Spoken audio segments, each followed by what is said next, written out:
눈 내리는 어느 겨울밤, 조선의 변방산길을 따라 들어가다 보면 작은 주막 하나가 있다. 외지인이 드나드는 길목에 놓인 그곳은 허름하고 삭막했지만 유일하게 눈을 피할 수 있는 쉼터였기에 늘 사람들이 끊이지 않았다. 그 주막에는 온갖 인생들이 스쳐 지나갔고 그 가운데 늘 그 자리를 지키는 소녀가 하나 있었다. 13살쯤 되어 보이는 깡마른 아이. 이름은 은실이라 했다. 손에는 항상 거친 행주나 술상을 들고 있었고 등에는 주모의 잔소리를 달고 살았다. 주막의 일은 고되었고 말보다 손찌검이 먼저 나가는 주모 밑에서 은실은 늘 허리를 굽히고 목소리를 죽인 채 살았다. 하지만 이상하게도 그 아이의 눈빛은 매일 밤 어딘가를 그리워하는 듯 허공을 꿰뚫고 있었다. 밤이 깊고 손님들이 모두 잠든 후 주방의 등잔불 아래 은실은 홀로 남겨진 옷가지를 들추며 실과 바늘을 꺼냈다. 아무도 시키지 않았고 아무런 보상도 없는 일이었다. 하지만 그녀는 부서진 소매를 곱게 깁고 헤어진 옷깃을 다시 정성스레 꿰맸다. 그 바느질은 마치 한 땀 한 땀이 살아 숨쉬는 듯 단순한 수선이 아닌 새로운 생명을 불어넣는 행위처럼 보였다. 옷을 입은 사람조차 알아채지 못한 찢어진 부분을 은실은 마치 보이지 않는 눈이라도 가진 듯 정확하게 짚어내고 단정하고도 아름답게 메워냈다. 마치 술을 놓는 듯 실은 그녀의 손끝에서 춤을 추었고 바늘은 바람보다도 가늘게 천을 갈랐다. 그녀는 어린 시절부터 바늘을 쥐었고 엄마의 무릎 아래서 무언가를 따라 그렸지만 기억은 희미하고 이름은 남아있지 않았다. 다만 손끝이 기억하고 있었다. 실을 꿰는 감각, 바늘이 천을 뚫고 나올 때의 미묘한 울림, 실이 매듭질 때의 고요한 기쁨. 그것은 배운 적도 없고 누구에게도 전수받은 적 없지만 은실의 몸 어딘가 깊숙이 자리 잡은 기억이었다. 그리고 그녀는 그 기억을 따라 매일 밤 버려진 옷을 꿰매며 살아있었다. 어느 날 밤 눈이 유난히 거세게 내리던 날 낯선 노파 하나가 주막에 들렀다. 추위에 잔뜩 몸을 웅크린 채 들어선 그녀는 삭은 잠옷을 걸치고 있었고 입술은 굳게 다문 채 눈을 피하려는 듯 구석에 자리를 잡았다. 손님들이 떠난 뒤 은실은 그녀의 옷자락이 찢어진 것을 보고 말없이 꿰매기 시작했다. 노파는 말없이 그것을 바라보았다.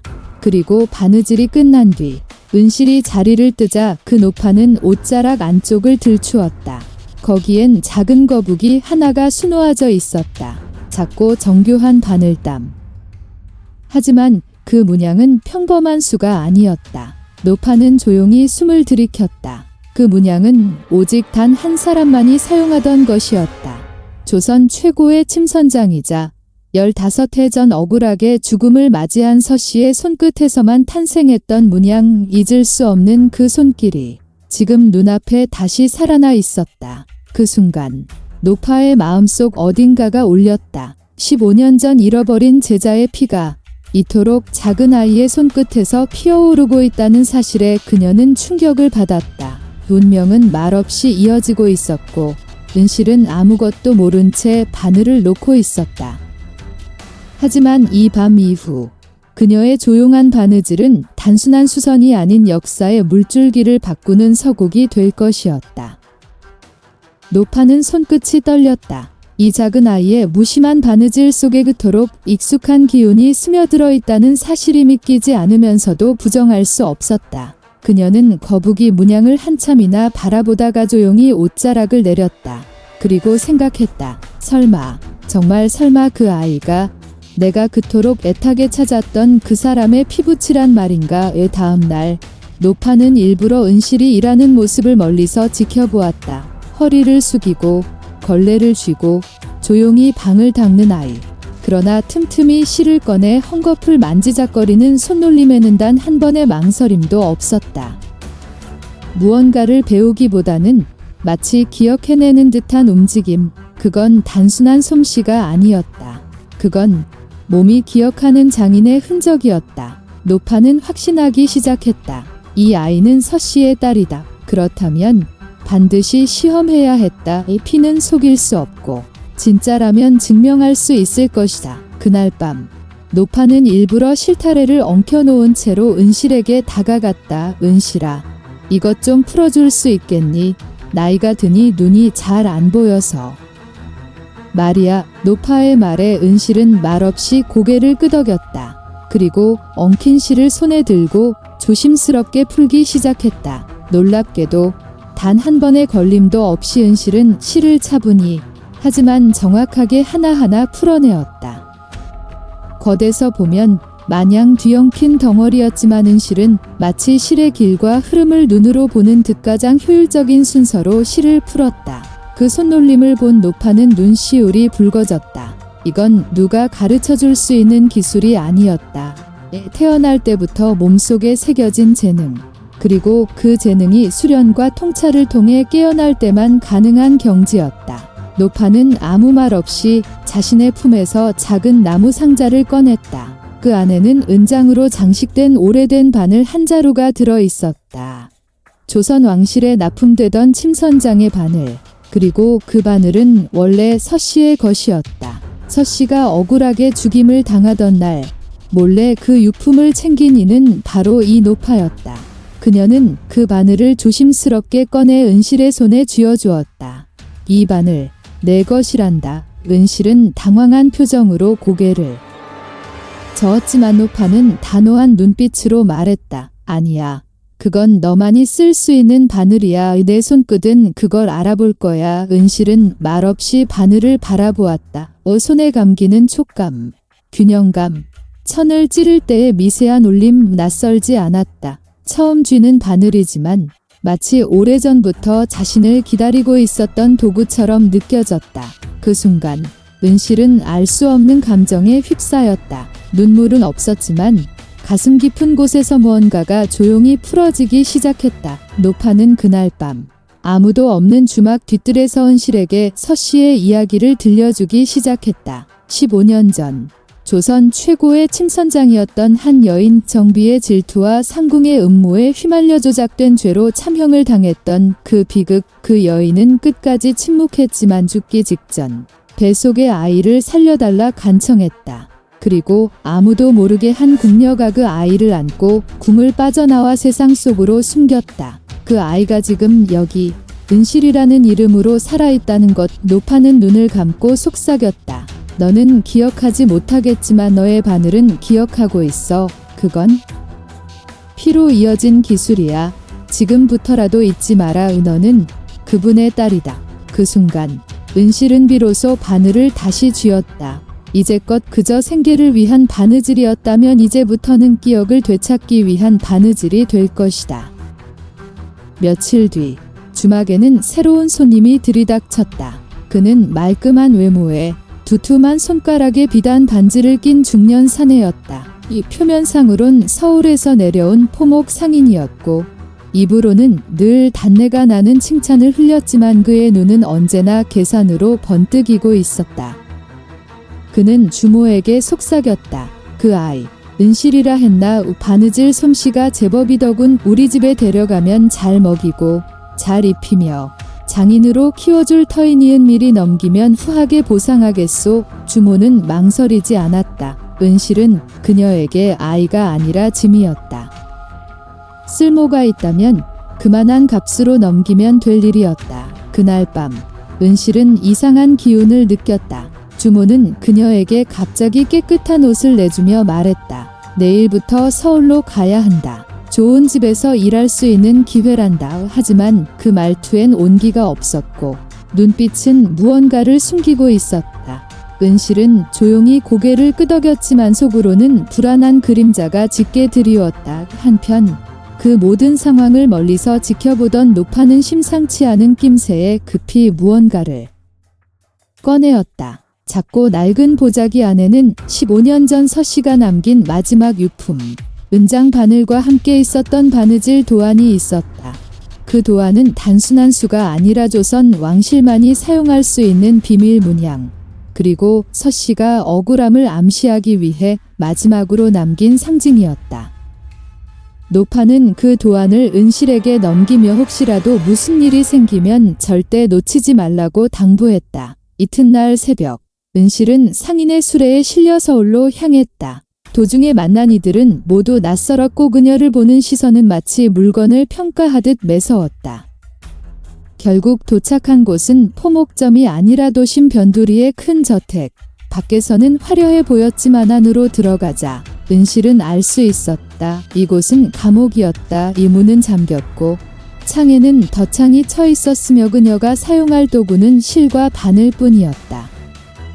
그녀는 감금된 채 하루 종일 명주와 비단에 술을 놓아야 했다. 주인은 매일 작업량을 늘려갔고 조금이라도 늦거나 실수를 하면 찬물을 뒤집어 씌우거나 밥을 굶겼다. 하지만 은실은 꺾이지 않았다. 오히려 더 단단해졌다. 그녀는 밤마다 노파가 준 도안을 꺼내어 작은 천 위에 연습을 거듭했다.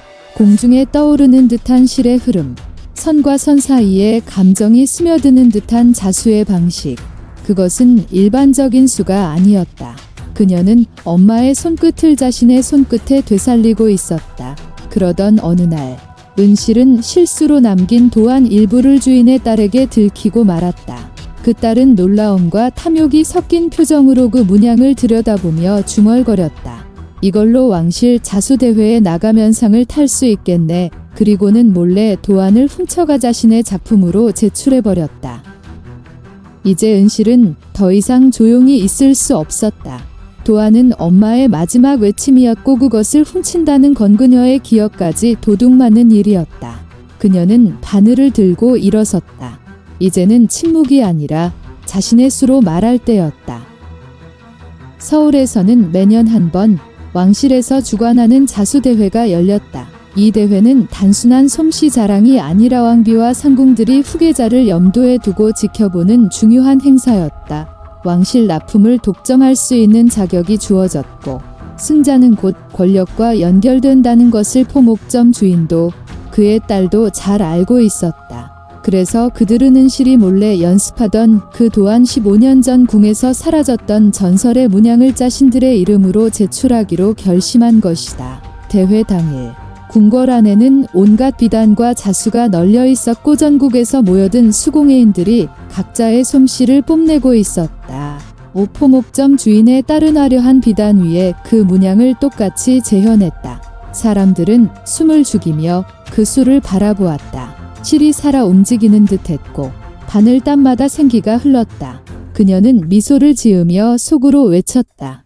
이제 모두 내 것이야. 왕실의 인정을 받고 모든 것이 달라질 거야. 하지만 그 대회장 한켠에는 한 남자가 조용히 서 있었다. 검은 도포에 흰갓을 쓴 채 모든 작품을 차분히 살피던 그는 문양 하나를 본 순간 걸음을 멈췄다.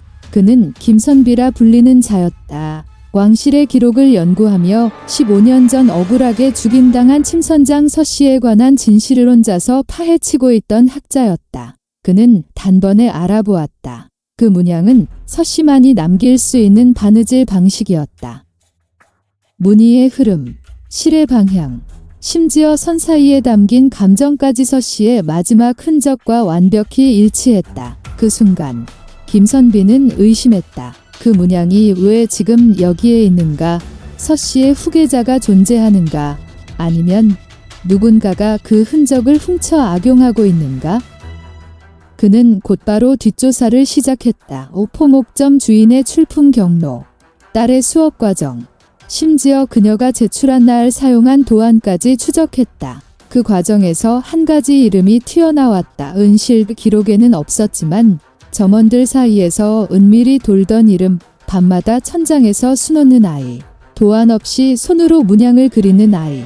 김선비는 즉시 포목점으로 향했다. 그리고 은실이 갇힌 다락방을 찾아내었다. 그녀는 조용히 바느질을 하고 있었다. 빛도 들지 않는 방. 찬 기운 가득한 천 위에서 은실은 엄마의 문양을 다시 짓고 있었다. 그리고 김선비는 그 모습을 보고 확신했다. 이 아이가 진짜다. 서씨의 기술은 그 누구의 손이 아닌 이 아이의 손끝에서 되살아나고 있었다. 그는 은실에게 조용히 말했다. 그 도안, 그건 단순한 수가 아니요. 그건 증언이요. 당신 어머니가 남긴 마지막 진실이요. 그리고 지금 그걸 다시 완성할 수 있는 이는 세상에 오직 당신뿐이요. 은실은 놀랐다. 누군가가 자신의 정체를 알아봤다는 것. 누군가가 엄마의 이야기를 기억하고 있다는 것. 그 사실만으로도 눈물이 왈칵 솟았다. 하지만 그녀는 곧 고개를 들었다. 이제 도망치지 않겠다. 바늘로 증명하겠다. 도둑맞은 진실을 내 손으로 다시 꿰매겠다고. 자수를 완성하는 자에겐 이름이 없었다. 왕실대회는 어느새 마지막 심사 단계에 돌입했고 최종 경합을 벌이는 두 작품이 선정되었다. 하나는 포목점 주인의 딸이 제출한 화려한 수, 다른 하나는 정체불명의 장인이 만든 것으로 소개되었다. 그 누구도 이름을 말해주지 않았고 그 누구도 얼굴을 보지 못했다. 그 장인은 따로 마련된 방에서 작품만 제출해야 했고 심사관들은 단지 작품만으로 평가를 내리기로 했다. 은실은 그 방 안에 있었다. 햇살이 들지 않는 작은 실내. 문은 굳게 닫혀 있었고 창문에는 얇은 종이가 발려 있어 바깥 풍경조차 알 수 없었다. 대신 한 조각의 비단과 바늘, 실, 그리고 시간만이 그녀와 함께였다. 그녀에게 주어진 시간은 단 3일. 그 안에 왕실이 요구한 주제 봄의 첫 기척을 표현해야 했다. 포목점 주인의 딸은 벌써부터 주목을 받고 있었다. 그녀는 온갖 비단과 채색실을 사용해 꽃과 새, 나비와 봄비를 화려하게 표현했다. 그 색감과 구성이 눈길을 끌었고 이미 결과는 기울어졌다고 모두들 믿고 있었다. 하지만 아무도 몰랐다. 진짜 봄은 지금 어둠 속에서 천천히 피어나고 있었단 걸. 은실은 실을 잡았다. 흰 비단 위에 그녀는 조용히 한 땀씩 술을 놓기 시작했다. 엄마가 남긴 기술 공수. 실을 완전히 박지 않고 공중에서 실을 떠올려 천 위에 입체적인 형태를 만드는 기법, 마치 수면 위를 스치는 듯 가벼운 실의 움직임. 하지만 그 속에는 생명이 담겨 있었다. 꽃잎 하나가 피어나는 데엔 3번의 고요함과 1번의 호흡이 필요했다. 그녀는 아무 말 없이 오직 실과 천, 바늘과 손끝으로 엄마의 봄을 되살리고 있었다. 시간은 흘렀고 심사 마지막 날. 두 작품이 동시에 제출되었다. 하나는 화려하고 눈부셨고 다른 하나는 은은하고 조용했지만 묘하게 시선을 끌었다. 특히 공중에 떠오른 듯한 나비 한 마리는 마치 지금 막천을 뚫고 날아오르려는 듯 생생했다. 그 나비의 날갯짓은 심사관들을 멈춰 세웠고 왕비조차 고개를 갸웃하며 감탄을 금치 못했다. 누가 만든 것인가? 하지만 돌아온 대답은 익명의 장인입니다. 그 이름은 비밀로 되어 있습니다. 궁중의 규율에 따라 정체는 공개되지 않습니다. 누군가는 말했다. 이 솜씨는 단순한 훈련이 아닌 피로 이어진 재능이다. 태어날 때부터 실을 알고 바늘에 숨을 불어넣을 줄 아는 자만이 이런 수를 놓을 수 있다. 그러자 포목점 주인의 딸은 당황하기 시작했다. 사람들의 관심이 자신에게서 멀어지고 있었고 도안이 자신의 손에서 나온 게 아님을 점점 모두가 눈치채고 있었다. 그녀는 급히 입을 열려 했지만 그 순간 김선비가 나타났다. 그는 조용히 말했다. 진실은 작품 안에 있다. 그리고 진짜 손끝은 여기 이 방 안에 있다. 문이 열렸다. 사람들은 숨을 죽였다. 그리고 은실이 천천히 걸어 나왔다. 그녀는 고개를 숙이고 있었지만 손에 들린 바늘 하나만큼 은황실보다 빛나고 있었다. 은실이 조용히 나타난 순간 궁안은 마치 숨을 멈춘 듯 정적에 휩싸였다. 그녀는 고개를 숙인 채 심사단 앞에 섰고 손에는 아직도 실이 감겨있는 바늘 하나를 들고 있었다. 왕비는 입술을 굳게 다문 채 그녀를 내려다보았고 김선비는 그 곁에서 작은 고개짓으로 신호를 보냈다. 이 아이가 진짜입니다. 서씨의 피를 잇는 자이며 그 기술을 온전히 재현할 수 있는 유일한 존재입니다. 하지만 그 순간 무거운 궁중의 공기를 가르는 듯한 목소리가 울려 퍼졌다. 그 수는 내 것과 다르지 않다.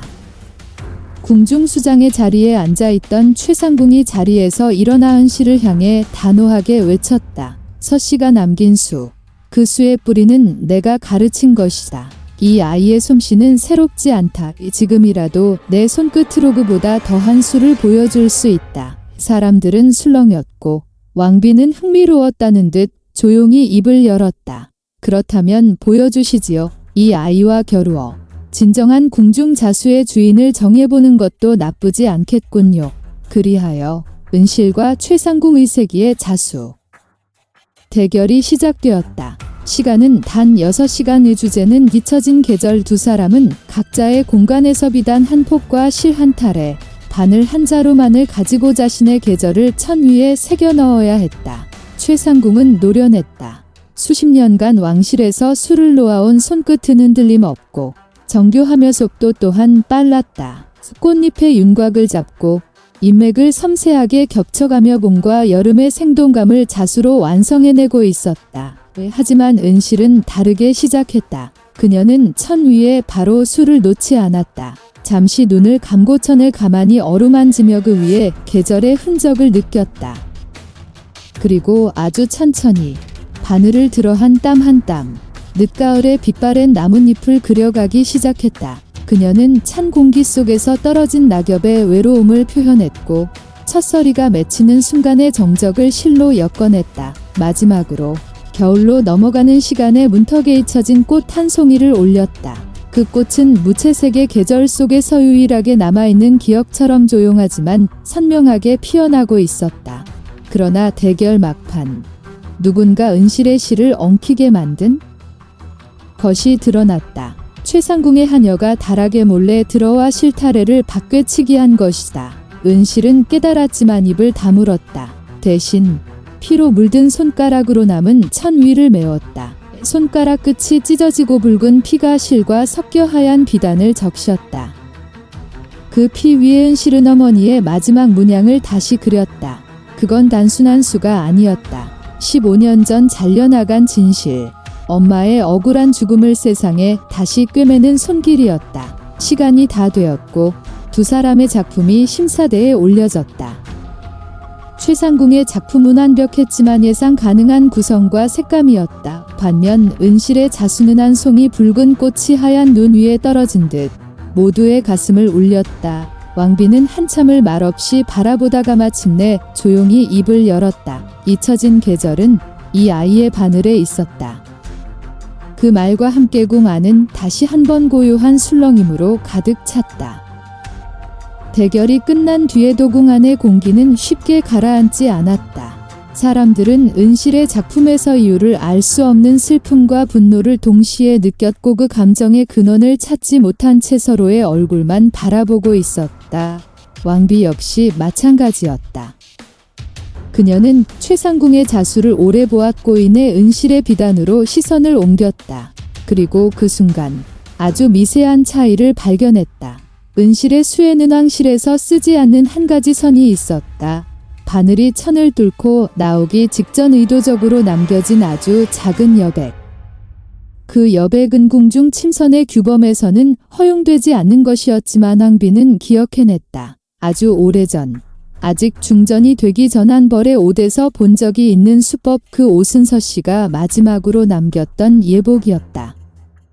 그날 이후 그 옷은 봉인되었고 서씨라는 이름 역시 궁중에서 금기처럼 사라졌다. 왕비는 조용히 입을 열었다. 이 수법을 아는 자는 궁 안에 더 이상 없다. 그 여인은 15해 전에 죽었다. 그런데 지금 이 아이의 손끝에 그 흔적이 살아있다면 우리는 질문해야 한다.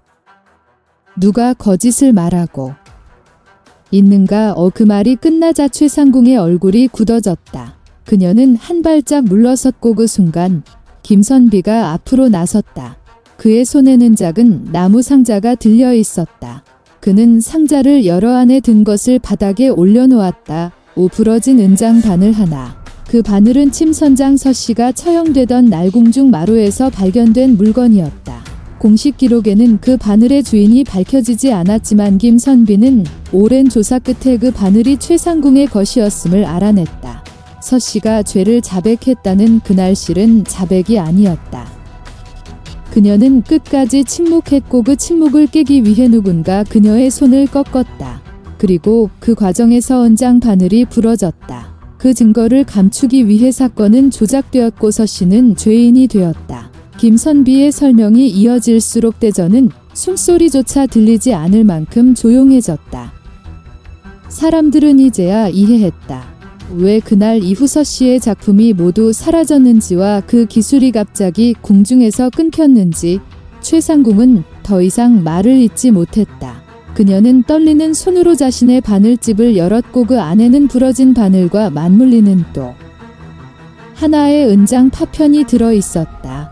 모든 것이 하나로 이어지는 순간이었다. 그제야 은실은 조심스럽게 앞으로 나왔다. 그녀는 무릎을 꿇고 비단 위에 놓인 자신의 자수를 가리켰다. 이 수는 어머니가 남긴 것입니다. 말이 아닌 손으로 남긴 마지막 증언입니다.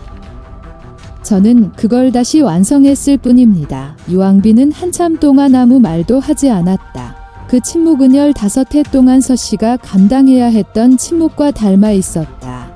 마침내 왕비는 고개를 들었다. 그리고 분명하게 말했다. 이 일은 다시 조사되어야 한다. 진실이 묻힌 채궁중의 질서가 유지될 수는 없다. 그 말은 사실상 판결이었다. 서씨의 이름은 처음으로 대전에서 죄인이 아닌 사람으로 불렸다. 그리고 은실은 그 순간 깨달았다. 자신의 바느질은 더 이상 생존을 위한 도구가 아니라 진실을 꿰매는 힘이 되었다는 것을. 며칠 뒤 대전에는 조용한 비가 내렸다. 하늘은 흐렸고 궁궐의 기와 위로 떨어지는 빗방울 소리는 마치 지난 시간들의 눈물을 닮아 있었다. 왕비는 조용히 명을 내렸다. 최상궁을 직위에서 파면하고 그동안 그녀가 맡아온 모든 자수를 조사할 것.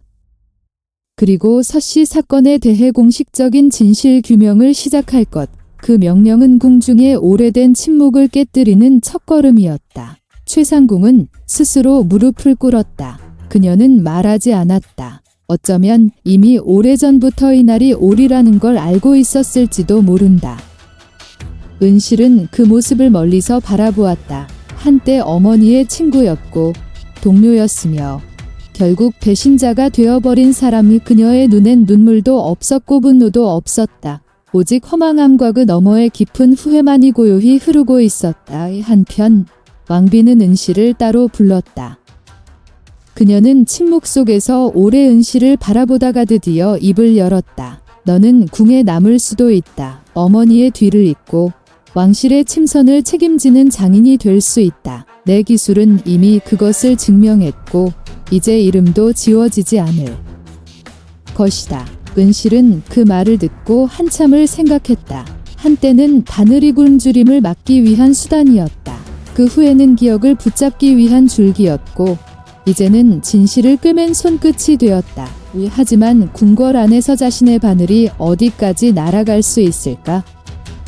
그녀는 조심스럽게 고개를 저었다. 저는 남지 않겠습니다. 어머니의 자리는 어머니의 것이고 저는 저만의 길을 가고 싶습니다. 바늘은 저를 여기까지 데려왔지만 이제는 그 바늘로 다른 사람들의 찢어진 삶도 꿰매고 싶습니다. 왕비는 놀라지 않았다. 오히려 미소 지었다. 그렇다면 너의 길을 응원하겠다. 세상은 여전히 헝클어진 자락들로 가득하니 그 실을 이어주는 사람도 필요하겠지. 은실은 그날 작은 보자기에 바늘과 실을 챙겨 궁을 나섰다. 그녀의 손끝에는 아직 따뜻함이 남아있었고 등 뒤에는 비가 내렸지만 걸음은 가벼웠다.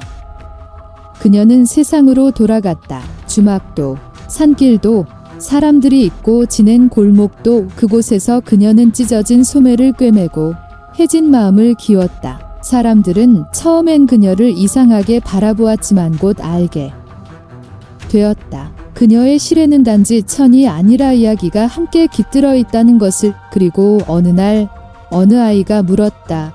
왜 그렇게 바느질을 하세요? 은실은 미소 지으며 대답했다. 바늘은 진실을 숨기지 않으니까. 실은 언젠가 다시 이어지게 되어 있으니까. 은실은 궁을 떠난 후 한동안 목적지 없이 걸었다. 북촌에서 남촌까지, 황혼의 골목에서 새벽이 머무는 시장까지 비단 대신 누더기를 만지고 왕실의 장신구 대신 거칠고 낡은 행랑집의 옷자락을 만졌다. 그러나 그녀의 손끝은 한결같았다. 그 정성과 땀은 비단이 아닌 마음을 꿰매고 있었다. 처음 만난 건아버지를 잃고 울고 있던 어린 소녀였다.